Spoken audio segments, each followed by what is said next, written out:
Hai, Assalamualaikum. Novel yang menjadi pilihan kami ialah novel Ketika Cinta Menyentap. Novel ini merupakan hasil karya Adnin Roslan dan Siddiq Amin dan diterbitkan pada 1 Januari 2017 oleh Sentap Presiden Berhad serta mempunyai 550 muka surat.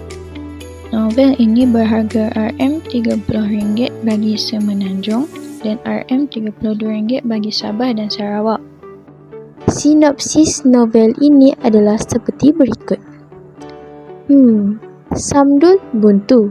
Dia bermonolog sendirian.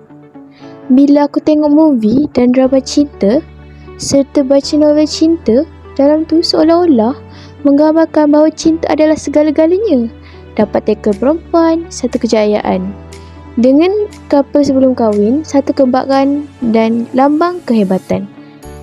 Tapi bila tengok sisi realiti, kadang pelakon dan penyanyi lagu cinta ini, kehidupan realiti mereka beza dengan apa yang mereka sering laungkan. Banyak juga pelakon dan penyanyi yang rumah tangganya bercerai-berai. Sebenarnya, couple sebelum nikah ni seronok atau ianya menghancurkan aku? Sambil merenung diri, Samdul terkenang kisah silamnya yang dah clash lebih 3 kali. Kini, Siti adalah yang keempat. Kenapa bila aku couple ni, aku lebih banyak menangis kecewa berbanding bahagia? Air mata Samdul tiba-tiba mengalir. Ketika itu, dia teringat pesan Omar, kawan yang paling dibenci sebab selalu tegur dia. Aku tak couple, aku bahagia. Aku tak perlu bazirkan air mata aku kerana wanita. Kerana aku perlu gunakan air mata ini untuk cinta Allah. Namun, bagaimanakah pengakhiran novel ini? Semuanya dalam Ketika Cinta Menyentap. Tujuan kami memilih novel ini ialah kerana novel Ketika Cinta Menyentap merupakan sebuah novel kritikan sosial terhadap realiti anak muda masa kini. Sedih, sentap, gembira, kelakar, hamba, insaf, tersentuh umumnya terkandung dalam novel ini.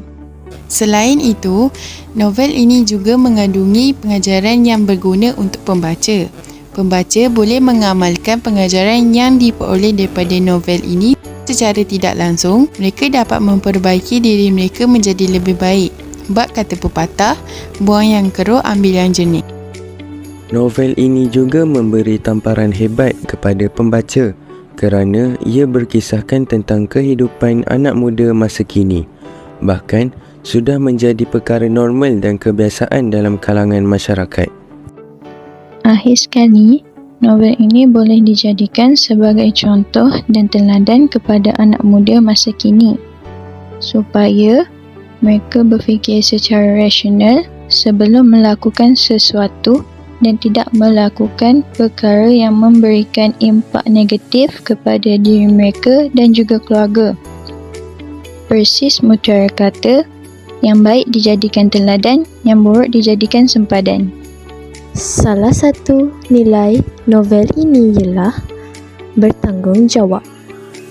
Contohnya, Samdul memberi sumbangan kepada keluarga nasuha iaitu keluarga bekas kekasihnya.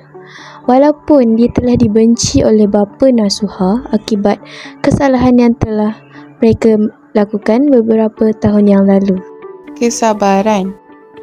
Contoh, Samdul tidak melawan ketika dia dipukul oleh bapa nasuha kerana dia berasa bersalah atas kesalahan yang telah dilakukan sehingga menyebabkan keluarga nasuha malu untuk bergaul dengan masyarakat.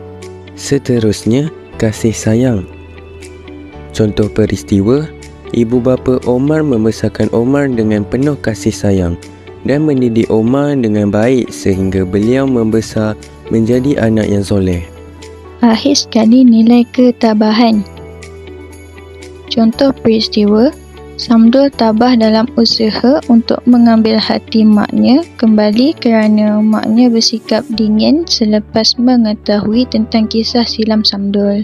Salah satu pengajaran novel ini ialah kita perlulah mendengar nasihat yang diberikan oleh ibu bapa kita. Contoh peristiwa adalah Omar mendengar nasihat ibunya iaitu tidak akan mempermainkan hati perempuan dan hanya akan berkenalan dengan lebih rapat dengan tujuan dan niat yang betul.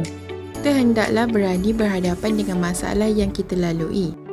Contoh, walaupun Samdun risau peristiwa beliau dipukul dan dihalau oleh bapa nasuha beberapa tahun lepas akan berulang kembali, beliau tetap memberanikan diri untuk berjumpa dengan keluarga nasuha sekali lagi. Seterusnya, kita mestilah membantu orang yang sedang menghadapi masalah.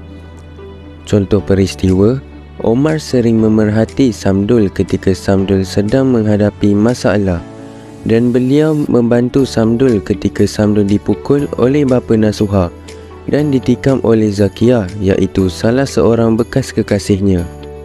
Yang terakhir, kita perlulah sentiasa memberi perhatian terhadap keadaan orang sekeliling kita. Contoh peristiwa, Pakcik Abdul sering menanyakan keadaan Samdul apabila dia melihat Samdul termenung jauh, seolah-olah dia sedang dilanda masalah yang berat.